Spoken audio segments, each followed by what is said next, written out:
So a big part of those changes will be Secretary Hegseth's 10-point plan to refocus the military and elevate what he calls a warrior ethos and prepare for war with the goal of getting rid of, quote, wokeness.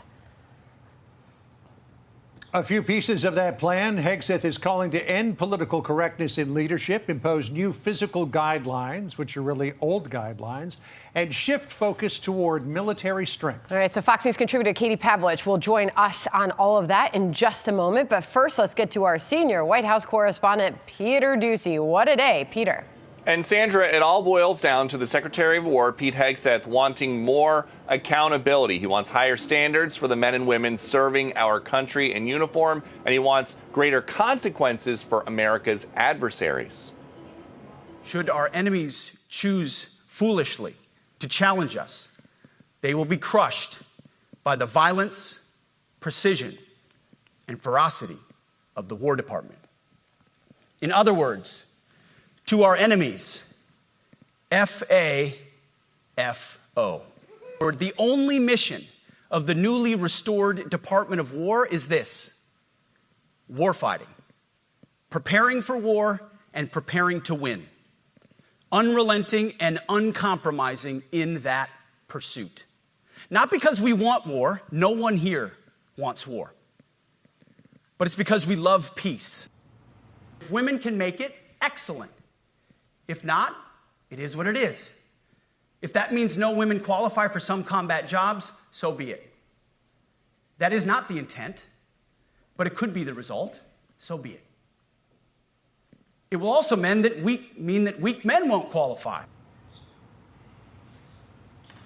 So, I mean, you've got the chance here that because they have to be held to a male standard, that a lot of women won't make the cut.